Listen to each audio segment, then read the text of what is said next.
السلام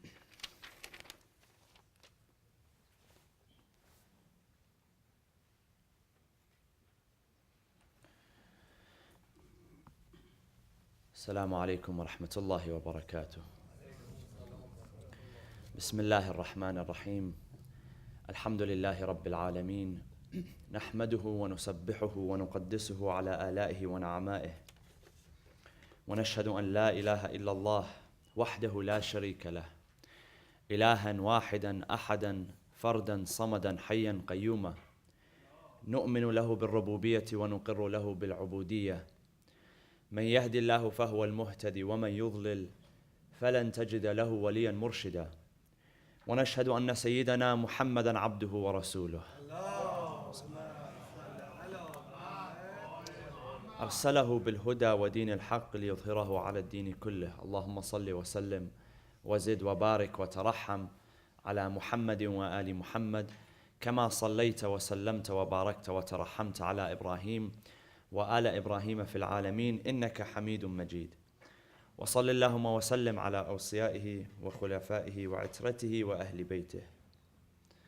عباد الله، أوصيكم ونفسي بتقوى الله عز وجل. قال الله في كتابه الحكيم: بسم الله الرحمن الرحيم. قال نوح ربي إنهم عصوني واتبعوا من لم يزده ماله وولده إلا خسارا. صدق الله العلي العظيم. وصلوا على محمد وآل محمد.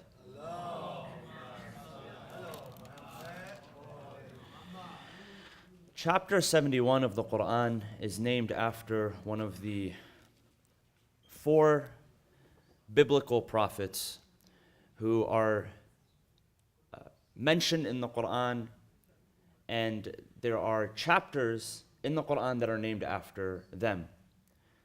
Nuh is the earliest from among them, who has his own title of a chapter, and that's chapter 71. You also have Yunus, Jonah. You have Ibrahim, Abraham. And you have one more, which is Yusuf, Joseph, and that's chapter number 12. And the content and the context of chapter 71, Surah Nuh, is basically, number one, a conversation that God is having with Nuh. It's a narrative of what happens. And it's also the conversations and the discussions that take place between Nuh and his people. So what they requested from him, what he requested from God, what he requested from them, what he admonished them, what God described them, their behavior and their actions and their attitudes. And this basically takes up the theme of the entire chapter, Surah Nuh, even though his entire story is not relayed specifically in chapter 71. It's relayed in a number of verses in the Qur'an. But his struggles, and from the get-go, the chapter begins with the story of Nuh. So when you see other prophets described in the Qur'an, sometimes the chapter does not begin with their description. It begins with something else, and then it gradually opens up to the description of the prophet and his story. With chapter 71, it begins with the description of Nuh, who he was and who his people were and what kind of behaviors that they had. And it's interesting because if you're to compare the biblical narration of the same story, which takes place in the book of Genesis, and that's the story of the creation of the ark, building the ark, and then what happened after the flood. So Nuh, how he lived his life after the flood, the things that he discovered. The Bible tells us that he discovered wine. He was really happy because he discovered how to make wine. He had a very jolly time after that.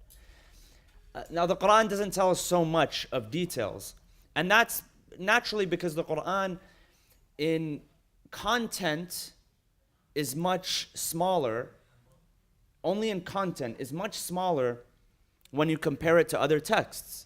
So if you look at the Bible is a text or a scripture which is made up of a number of books. Each one of these books has a number of chapters, and each one of these chapters has a number of verses.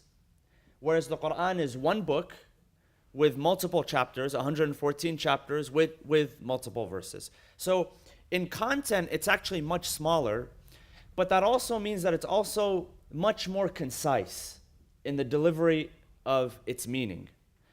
So if you compare the two narratives of the same prophet, the idea that you get, and I was asked one time by someone who was raised in the Christian tradition, questions about Islam, was curious about Islam and what the Qur'an said about the prophets and what the Qur'an said about God's punishment versus his mercy and his forgiveness and so on.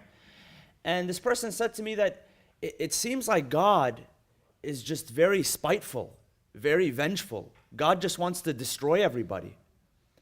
And that really depends on what text you read.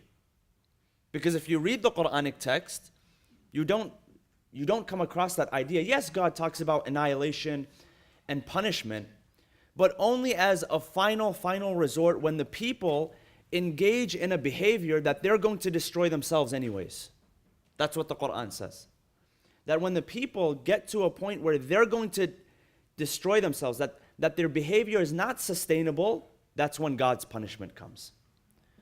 But as long as there are people among them who can warn them, who can stand up and rise and take leadership and change the behavior of a community, then God continues to send his mercy. And so you look at the people of Nuh, the story is that yes, the overwhelming majority of people were annihilated, but you ask yourself in context, how long was Nuh hanging out with his people? He lived for more than 1,000 years, we know that. And the Qur'an says he stayed with his people 1,000 minus 50 years, 950 years. And so throughout this chapter, you read what Nuh requests from Allah subhanahu wa ta'ala.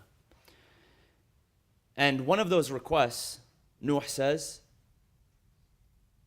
Allah subhanahu wa ta'ala quotes what Nuh says, وَقَالَ نُوحٌ رَبِّ لَا تَذَرْ عَلَى الْأَرْضِ مِنَ الْكَافِرِينَ دَيَّارًا إِنَّكَ إِن تَذَرْهُمْ يُضِلُّ عِبَادَكَ وَلَا يَلِدُوا إِلَّا فَاجِرًا كَفَّارًا. That, oh God, Nuh says this. He says, oh God, if you're going to punish these people, then I want you to annihilate them. My request, my personal request, so this is Nuh and his personal request, that I want you to annihilate them off the face of this earth. Because they've done so much evil for so long that it's been ingrained into, it's almost as if it's been hardwired into their DNA. Because when you commit yourself to a habit, whether it's a good habit or a bad habit, when you commit yourself to a habit, and through repetition, it almost becomes hardwired in your DNA. It becomes a part of your flesh and blood. So people who are trained to do good, people who make the habit of doing good, it becomes second nature to them. Have you seen some people doing good for others is their second nature? They don't have to put a lot of effort into it. That's because that comes from habit. They've done it so much that it's become hardwired. It's become part of who they are. And there are people, wal-'iyadu billah, on the opposite end of the spectrum. That they've gotten used to doing evil for so long that it becomes hardwired. And it almost becomes part of their DNA. And that's what Nuh is saying to God, that if you destroy these people, make sure to annihilate them. Because they've been doing evil for so long, وَلَا يَلِدُوا إِلَّا فَاجِرًا كَفَّارًا, that they will give birth to nothing but evildoers, because it's hardwired in them. But there were a number of people that God spared through his mercy. And some of those people did not include the close family members and relatives of Nuh. His own wife was not considered among those people. His own sons, some of his sons were not considered among those people, the Qur'an tells us. So even though people rise to leadership, their family isn't always a part of that journey. So after 950 years, he makes that request to God, and some say, well, that's a harsh request. Well, yeah, 950 years. I mean, imagine trying to guide people for 10 years, for 20 years, for 30 years, and they don't listen to you.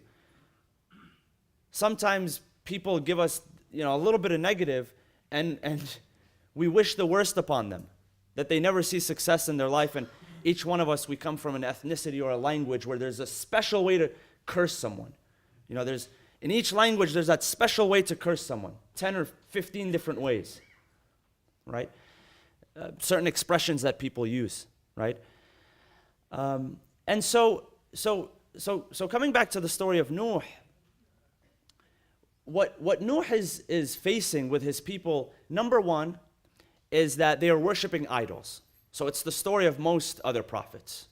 And that's why you find in this chapter, chapter 71, he actually mentions some of the names. So verse 23 actually mentions some of the names of the idols that they had. So there are 5 that are mentioned in verse 23. وَدَّ وَسُوَاعَ وَيَغُوثَ وَيَعُوقَ وَنَسْرَ. These are just names of idols that they had. And each one of these idols was formed or shaped in a certain way. So one of them looked like a horse or a bull. One of them looked like a bird of prey. One of them looked like a woman. In the same way where if you study Greek or Roman mythology, how each one of the gods looks in a certain way or has a certain characteristic. The same thing. So he's warning them of idolatry, but he's also warning them of it's interesting because when he talks about idolatry, he's not only talking about idols, statues, because you may say, okay, well, the Qur'an speaks a lot or the Bible speaks a lot about idolatry. There are no idols today where I live. There's no, in my street or my neighborhood, there's not like a local temple where there's a statue that people of that neighborhood worship. But it's interesting because when he mentions the idols, he doesn't only mention idols as statues made of clay or wood or stone or whatever. He also mentions people that if you follow them, it won't reap any benefit for you. People who have, specifically 2 things that the Qur'an talks about. A lot of kids, big families, and a lot of money.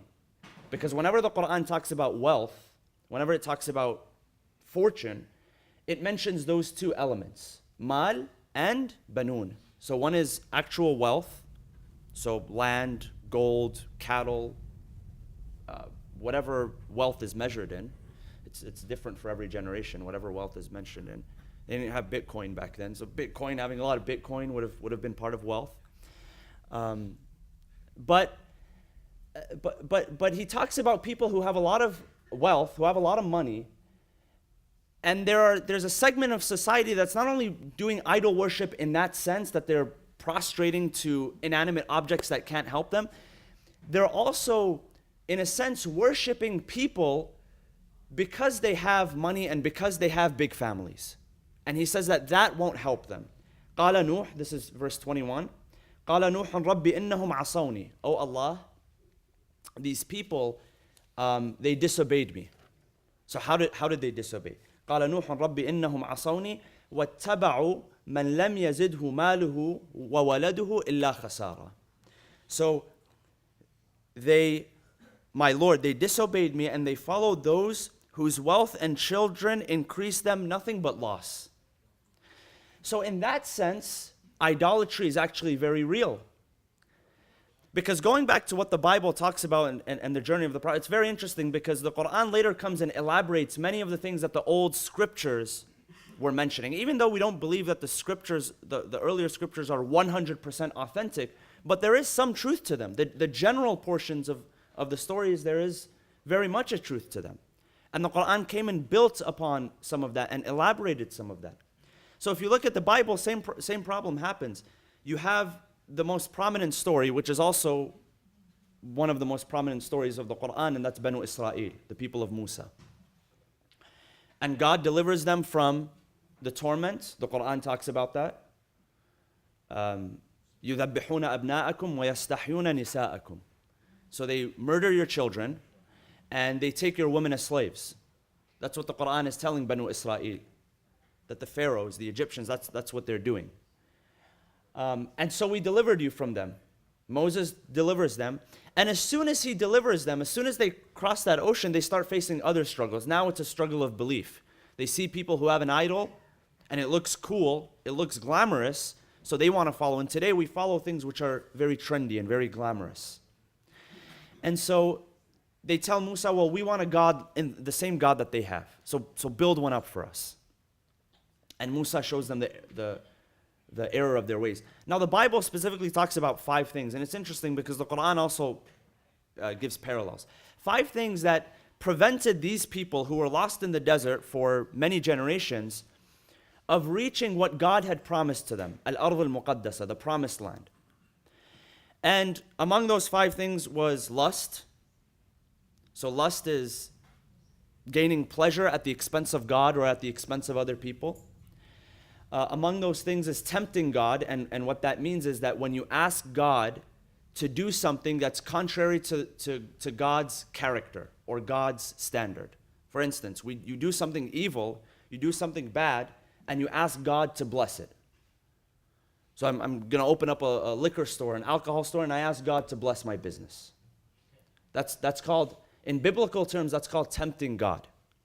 Murmuring is another thing, and the equivalent of murmuring in our tradition is any negative confession. So gossip, backbite, you have namima, which is gossiping. You have buhtan. Buhtan is gossip plus lie. So 2 things. Backbiting plus lying. So you're not only backbiting, but you're lying. It's something that's not even true. That's called buhtan. That's murmuring, okay? Fornication, which we know what fornication is, and idolatry. That's what stopped them from coming in. And many of us, if you look at idolatry, what is idolatry? Idolatry is a value system that we create for ourselves. Idolatry is a value system where we take something which, we take something and we esteem it to the level where we devote ourselves more to it than we should devote ourselves to God. So we esteem something to the level of where we devote ourselves to it as much as we should devote ourselves to God.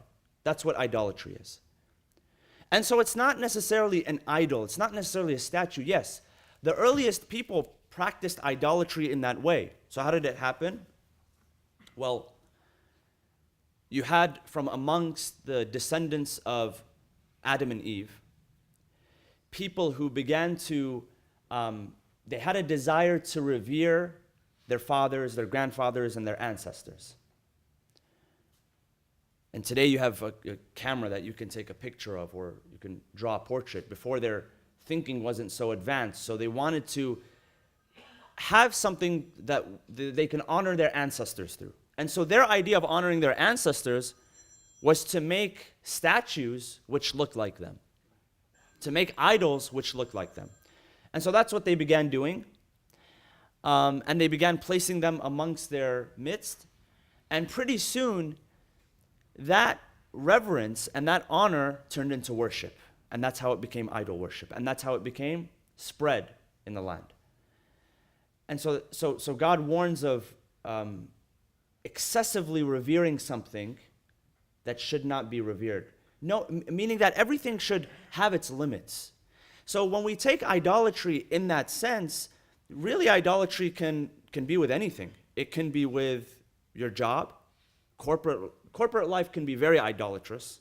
When we begin to sacrifice our life and our family and what's important, when we begin to sacrifice our devotion to God because of work that we have to do. Some people, you don't see them in the masjid for months or for years on end. And when you ask them, they say it's because of work. That is idolatrous. That's devoting something that doesn't deserve as much attention that you're giving it, devoting it as much attention that you should be devoting to God. And that doesn't mean coming to the mosque. I mean, you can devote yourself to God in many, many ways. But the idea is don't place something on the level of God. That's idolatrous. So money can do that. Fame can do that. Power can do that. Even the act of ritual worship can do that. Some people, their idea is, I'm going to sit off in a closed room and I'm going to devote myself to the ritual worship of God. I'm going to pray 500 rak'ah in a night. believing that that's what God wants from me, and that's not what God wants from you. In fact, there were people who actually did that during the time of the Prophet. And when the Prophet learned of that they had abandoned their day jobs, they had, through that, abandoned their responsibilities. They were not fulfilling their responsibilities to their families because they had locked themselves in a room and they were just praying day and night. The Prophet said that God doesn't bless such people. God does not bless such people who abandon their responsibilities and just devote themselves to ritual worship. Because when you go after your responsibilities, that itself is also a form of worship. There's a narration that I shared last week with a group of people.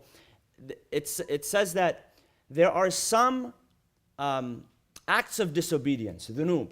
There are some acts of disobedience that are automatically forgiven once someone goes out to provide food for their family. The struggle that comes from that providing, from that hustle and that grind, that struggle is worthy enough to forgive some of your sins without you even having to ask for forgiveness.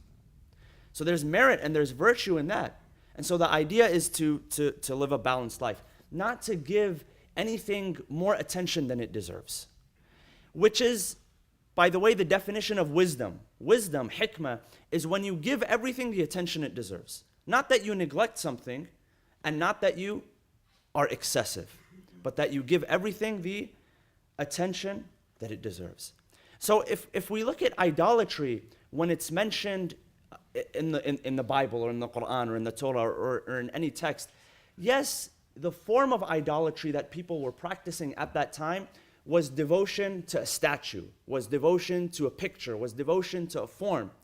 But that doesn't mean that that's the only form of idolatry. We can be idolatrous in other ways. In fact, the narrations tell us of two types of idolatry. One is apparent, which is jali, which is apparent, and that's when you actually associate partners with God. And one is khafi, it's more subtle, it's more internal, and that's when you devote something more attention that it gets. So this was the struggle that Nuh was having with his people. He was trying to let them know, number one, don't worship idols, so don't prostrate to something that can't help you, and stop revering people just because of the money that they have. And it's amazing to see this culture, and it's not just something that we have in contemporary times. I mean, I don't know, I didn't exist back in the 60s and 70s, but I'm told that, you know, the whole culture around music idols and the way people follow music idols around, it's very much alive today, and Hollywood stars, is this devotion, this undeserved devotion that people give. And Nuh is telling him, it's not going to help you.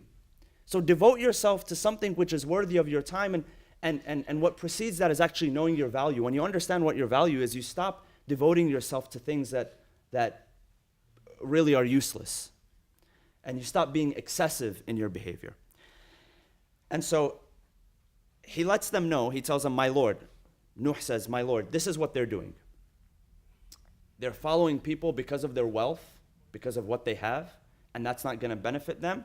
And then the next verse, Allah, or Nuh is actually saying this, وَمَكَرُوا مَكْرًا كُبَّارًا. So they plot and they schemed in a way that they just wanted to keep Nuh quiet.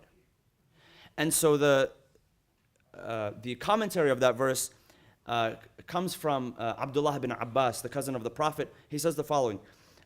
He says that when Nuh used to preach to his people, they used to jump him. They used to get around him and they used to beat him up and wrap him up and toss him back into his home and leave him for dead. And he would regain consciousness, and what would he do? He'd go back and he'd deliver the same message. And this is someone who was with his people for 950 years. Sometimes people give us this much negative, and that's it. We're paralyzed for weeks and months on end. And Nuh is getting beat up for his career of 950 years, and he's persistent. So when he complains and says, God, I want you to annihilate them, understand where Nuh is coming from. Sometimes we wish that upon our enemies. But the overarching theme in this chapter, although God talks about annihilation, is mercy. How he sends his mercy to people. How how that punishment is preceded by so much mercy to a point where somebody doesn't have an excuse anymore. There's no excuse. And so we ask Allah subhanahu wa ta'ala to allow us to be among those who heed the call, to be among those who are conscious of our affairs, to grant us wisdom. We're on the cusp of a new year where people make resolutions to get into better physical shape or better financial shape. And so if we are part of those that are making resolutions, we ask Allah subhanahu wa ta'ala to allow us to open up our hearts and minds and to allow us to have a balanced life. Bismillah ar-Rahman ar-Rahim. Wal asri inna al-insana lafi khusr illa alladhina amanu wa amilu salihat wa tawasaw bil haqqi wa tawasaw bis sabr wa sallu ala Muhammad wa ali Muhammad.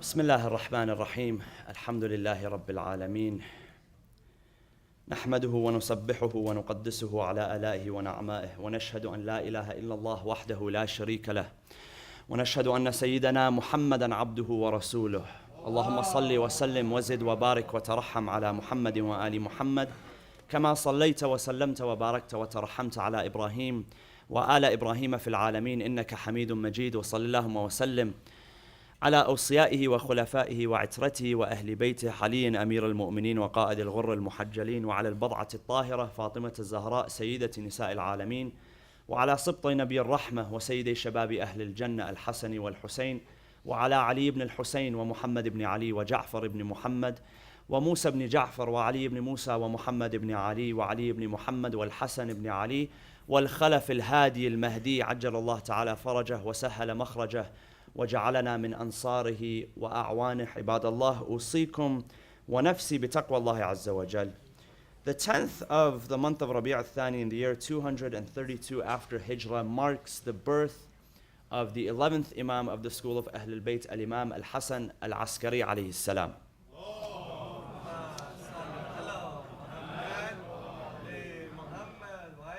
And reports tell us that the Imam was either born in Medina or Samarra, and there's a lot of controversy. It's shrouded with controversy and secrecy, simply because the volatility of the political situation at the time. And the Imam actually ended up inheriting much of what was going on at the time. And so, his upbringing to the general public was shrouded in secrecy. However, there was a relationship that the Imams had with the elite of their companions, to where they taught them what they needed to know in order that they disseminate it across the world and to their followers. And also some of the details, the inner circle details that they eventually recorded into books and what was translated to us in the form of hadith. And so there are a number of narrations which describe the patience of the Imam, how knowledgeable he was, how conscious and in tune he was in the lives of the followers, the people that wanted to learn from him. And so there are a number of narrations, and one narration says the following, and this is narrated in Bihar al-Anwar volume 78. He says, "The best of your brothers is the one who forgets your sin and remembers and mentions your favors done to him. The best of your brothers is the one that forgets your sin and constantly mentions the favors that your favors upon him." And sometimes we find ourselves, even if we don't say it, but with our attitude and in our mind, there are people that we associate with that because of some behaviors that they have, we judge them.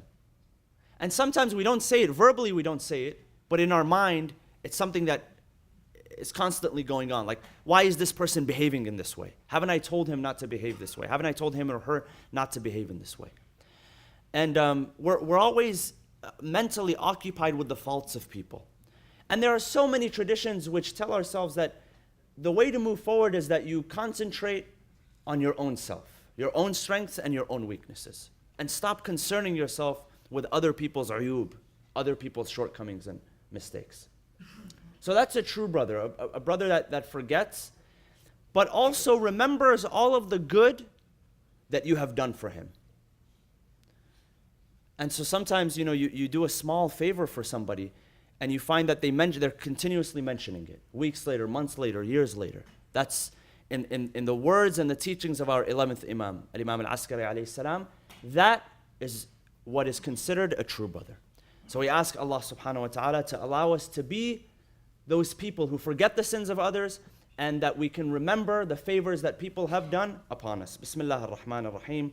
وَالْعَصْرِ إِنَّ الْإِنسَانَ لَفِي خُسْرٍ إِلَّا الَّذِينَ آمَنُوا وَعَمِلُوا الصَّالِحَاتِ وَتَوَاصَوْا بِالْحَقِّ وَتَوَاصَوْا بِالصَّبْرِ. Brothers and sisters, let us take this day, the day of Friday, to remember all those who are in need, all those who are ill, all those who are in need of our prayers. I'm sure most of you are tuned in with what's going on across the world. We send our love and our prayers and our blessings, and we ask Allah subhanahu wa ta'ala to remedy the hearts of those who are affected, our Muslim brothers in Afghanistan, our Christian brothers in Egypt. Most of you probably heard about what happened today, the gruesome attack in Egypt. We ask Allah subhanahu wa ta'ala to send His blessings and His mercy upon those who lost their souls, and to send patience and forbearance to the hearts of their loved ones, inshallah. Bismillah ar-Rahman ar-Rahim. Allahumma aghfir lil mu'minina wal mu'minat wal muslimina wal muslimat al ahya'i minhum wal amwat.